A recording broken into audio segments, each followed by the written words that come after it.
You will hear a male student talking to a union representative about placing an advertisement to sell a laptop.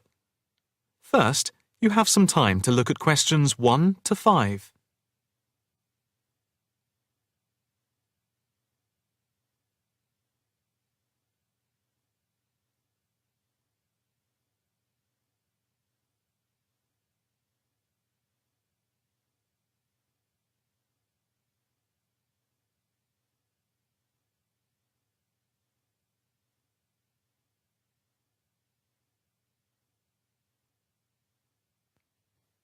Now the test will begin.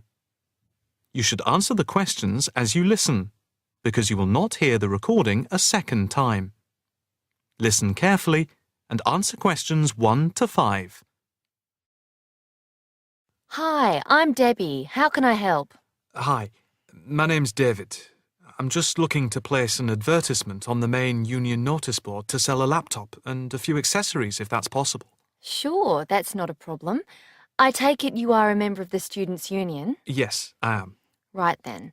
I'll just get a form up. And as there is no one around and it looks as if it's going to be quiet for a while, I'll just type the details straight into the computer for you. Thanks very much. No problem. Shall we just title it Laptop for Sale? Yeah, okay. Can you describe it generally? Well, it's in very good condition. In fact, it's hardly been used. Why are you selling it, if I may ask? Well, I've got another one which is much lighter, and I don't really need two. I see. What weight is the one you're selling? It's 3.5 kilograms. That is heavy these days. Can you give more details about the one you want to sell? Right. Well, it's an Allegro, and it's got all the latest programs. Okay. What about the memory? The memory is only 0.5 gigabytes.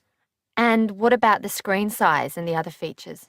Oh, well, the screen is, let's see, it's 37.5 centimetres with a standard size keyboard and a touchpad.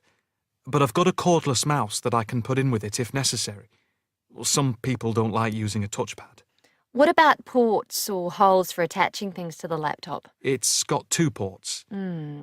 More modern laptops have more than 2 ports for all the extra attachments. They do. Let's see, what else is important? The battery lasts for 2.5 hours, which is okay, but not enough for long train journeys.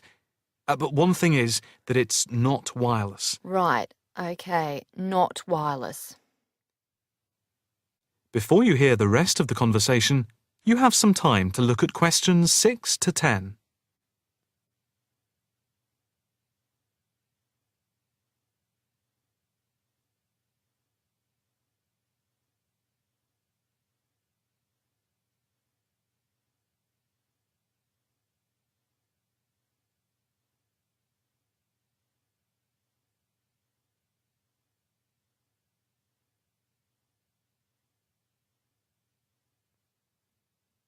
Now listen and answer questions 6 to 10.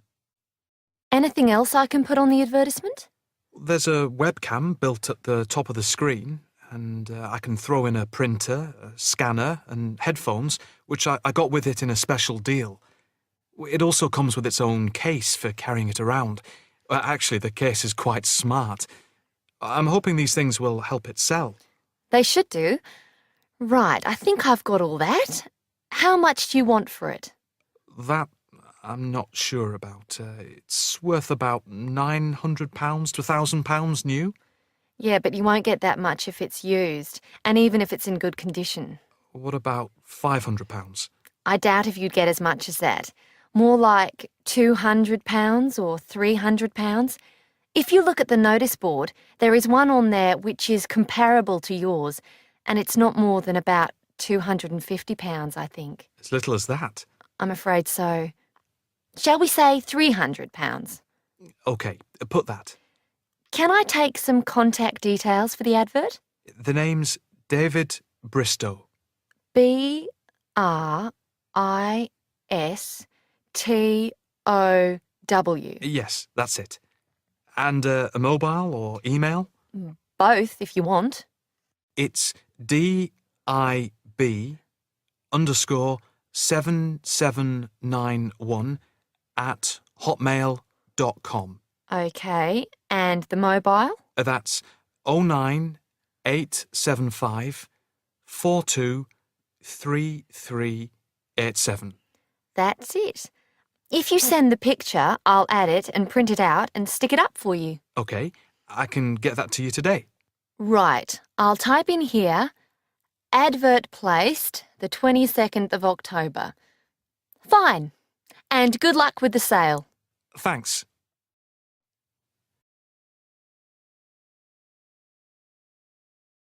That is the end of part 1. You now have half a minute to check your answers.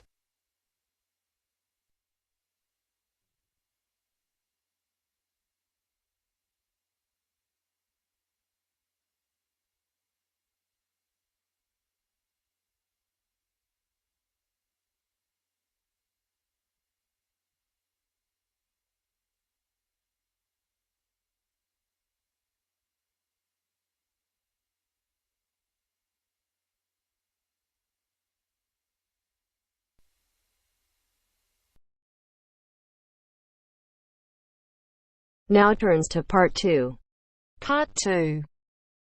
You will hear a conversation between a student and an accommodation officer. First, look at questions 11 to 14.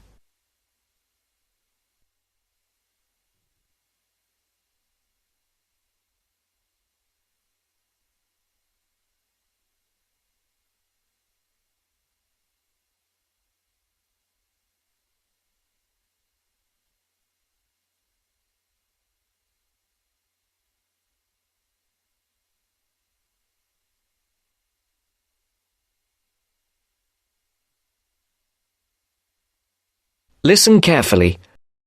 Well, you have left things a bit late. Have you tried looking for somewhere in Newbridge? Newbridge? No, I haven't. I've never heard of Newbridge. Well, let me show you. I've got a map here.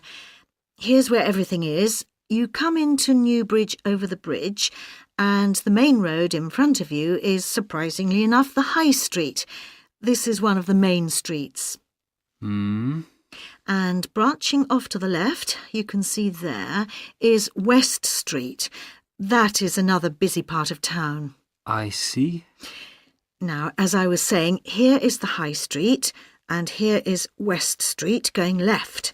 Now, if you go along West Street, the first place you come to on your right is the supermarket. It's not a very big one, but it's got most things you're likely to need. Next to it, there's the Old Town Hall. I say the Old Town Hall because it is about 100 years old, but it will soon make way for a car park, I'm afraid. I suppose the car is king. Now, opposite the supermarket is the railway station. You can get very frequent buses and trains from here into the university. And next to that is the sports centre. It's a brand new one and was built on the site of some tennis courts. So that's progress. It's got everything the keen sportsman like yourself might require.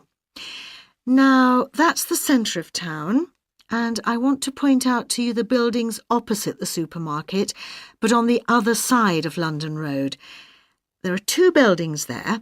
The one further away from the High Street is called the Heights, and the one nearer the High Street is called the Towers. What are they?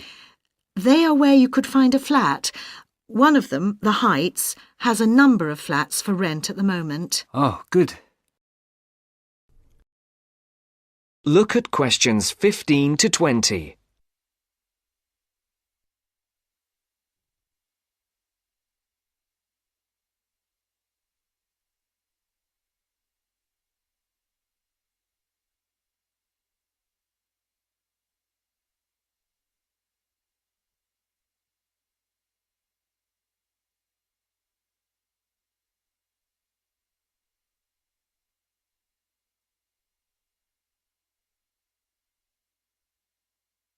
You will now listen to the second part of the talk.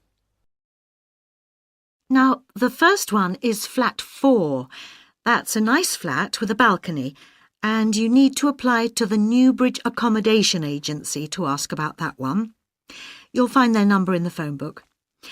Number 6 is another nice one which has been empty for a while, and you can ring the owner directly, I think. Yes, I've got her number written here. There it is. Right, thank you. Good. Now, number 8 is a re-advertisement. What do you mean? Well, it did have a tenant, but now it is for rent again, so I'd like to ask about that one. Leave it with me and I'll look into it for you. Then we can talk about it when I've got more information. Okay. Are there others in this block? Yes, there's number 10. Now, this one's a bit strange. It's advertised with an agency as well as privately in the local paper.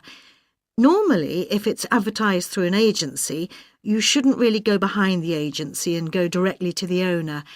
But on this occasion, I suggest you just answer the advert here in the newspaper, which the owner has obviously put in. Okay. Finally, there is number 14. This is with the New Start Agency. This is an agency started by the girl who was my assistant here, and she left to make money for herself, so she's not my favourite person. But I'm afraid I would have to advise you to go through the agency anyway. Again, their number is in the phone book.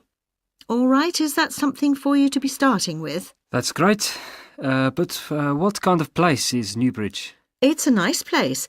It was developed about 100 years ago, really for people who worked in the factories around there. They were clothing factories and everyone worked in them, men, women, boys and girls. Then, when the factories closed down, things got very difficult for the town. There was a huge amount of unemployment until a few years ago when, in the telecoms boom, a company making mobile phones started up. I think your phone was made in Newbridge. And now this company employs most of the people in the town. There are new housing estates on the edge of the town, but they're mostly occupied by young families, and there isn't much student accommodation there. Most flats and so on are in the centre. That sounds good. Well, let me know how you get on. Yes, of course. Thank you. Bye. Bye. That is the end of part 2. You now have half a minute to check your answers.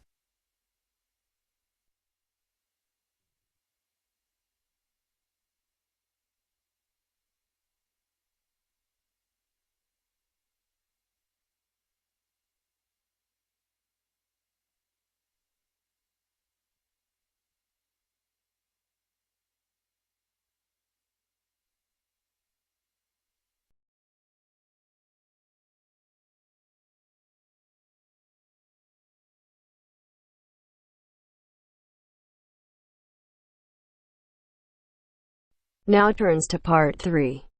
Part 3. You'll hear a conversation between Astrid and Henry about the lecture they've just heard.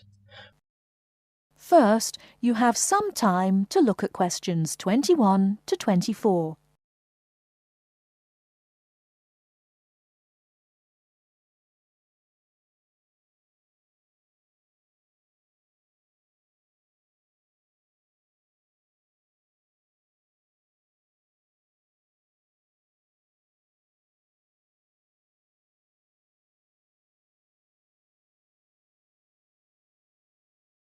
Now, listen carefully and answer questions 21 to 24. Henry, don't you think Dr. Adams' lecture was really very good? He could talk about the telephone directory and make it interesting. All his lectures are like that, Astrid. He's just one of those people. I wish we had him as our tutor. I bet you that he is very demanding, though. Boris is in his tutorial group and agrees that he is brilliant, but he puts them under a lot of pressure. But don't you think that's good? Perhaps. Anyway, he's interesting and rather funny. Did you take lots of notes in the lecture? Yes, actually I did. In fact, several pages. I didn't think I had taken so many. I was that busy listening to what was being said that I didn't take many notes. Can I photocopy yours? I don't think that's such a good idea. You won't be able to read my handwriting. And sometimes I write them in English and sometimes in Arabic. Oh, let's have a look. Wow, your notes are so neat. There's not much in Arabic. There is on this page. Yes, there is. Dr. Adams would be pleased to see this, especially given what he's talking about. Before you hear the rest of the talk, you have some time to look at questions 25 to 30.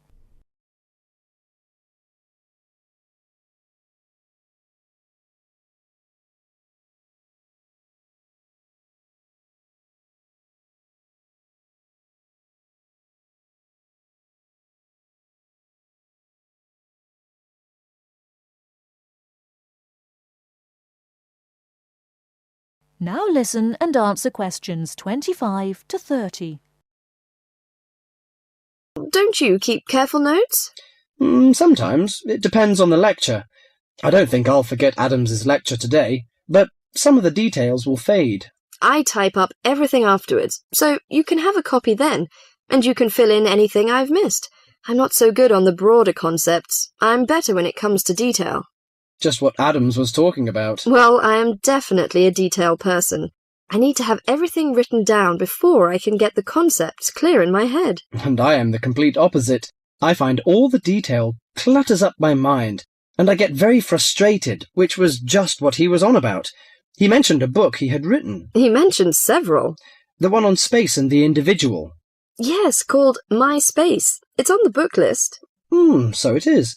I think I'll get that out of the library, or get my own copy. Did you get what he said about spatial awareness? I didn't really. Yes, it was fascinating. I can't be as eloquent as Adams was, but I know several people who are frighteningly intelligent, but they have difficulty reading simple directions, even when getting to places that they know very well. I find that difficult to understand. Everyone learns the way to walk to the shops and things like that. You mean just the way people learn spelling? You know, people misspell words, make mistakes in countless areas of their lives, and going in the right direction is just the same. Remember what Adam said about the number of people who cannot tell left from right, north from south, and so on? Do you know which way is north? It's that way. You see, I couldn't have told you that. Really? I haven't a clue which way is which. That's why I'm always getting lost when I go out on my bike. And put me in a completely new place and I am totally lost. What about maps? Oh, I'm hopeless at reading them.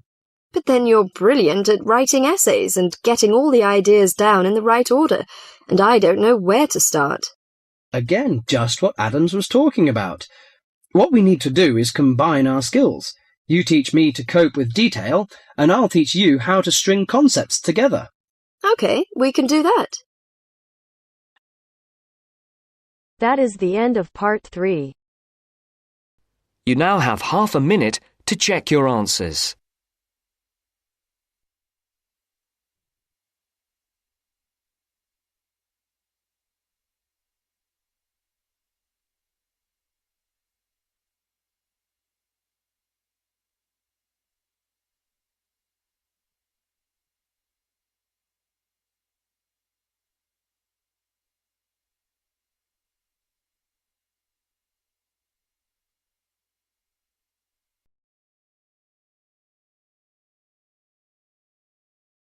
Now turns to part 4.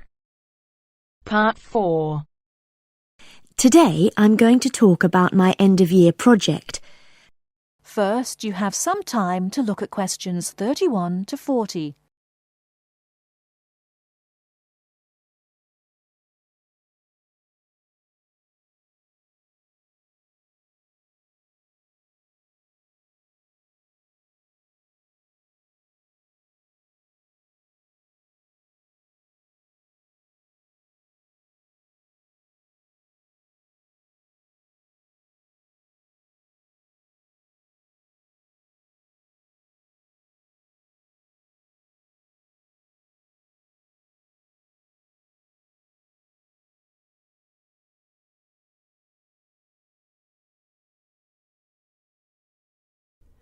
Now listen carefully and answer questions 31 to 40. Good morning. Today I'm going to talk about my end-of-year project. I wanted to find out why men and women tend to perform at different levels in particular sports. Let me start by explaining why I chose this subject. Now, as some of you may know, I'm an enthusiastic long-distance runner myself, but I have never felt particularly worried about the fact that I usually finish several minutes behind my male counterparts. How it all started was when a first-year student approached me because he'd read an article about why women swimmers never compete successfully with men and wondered if I could look into the issue in regard to running. My tutor confirmed that a lot of interesting research had been done on this issue, and also I knew that whatever I found out was likely to be useful in training programs I run at a local girls' school. So, I started doing some preliminary reading, and what I found out was a mixture of the expected and the unexpected. It didn't come as all that much of a surprise to learn that male runners have more muscle and women more fat, and this accounts for most of the difference in sports performance between men and women. This is normally caused by differences in hormones. A male hormone, testosterone, builds muscle, whereas a female hormone, estrogen, causes fat to accumulate. Of course, this was something that we learnt about very early on in sports science. But then I began reading about the nature of muscle, and this is where I found something that did surprise me. Men and women have exactly the same type of muscle fibres, which means that they are capable of fuel burning at the same rate. I was also reading some very interesting research on differences between the average height of men and women. We all know, of course, that men are much taller on average than women, but what this means is that women actually work much harder because they have to take a lot more strides to cover the same distance. I hadn't understood that before I read this research. So, I set up my own small-scale research project to investigate some of these points and a few others. I asked for men and women volunteers from the university running club, and I timed their speed in a race. Then I worked out proportions by dividing a person's running time by their height. And what I found was that by this measure, men were only slightly ahead of the women. For my second experiment, I put weights on the men's shoulders, so that the men and women would have the same height-to-weight ratio. I found that under these conditions, the women actually ran faster than the men. In my last experiment, I decided to look at what is called elasticity, by measuring how high the men and women could jump. And I found that my male and female participants had equal levels of jump power. That is the end of part 4. You now have half a minute to check your answers.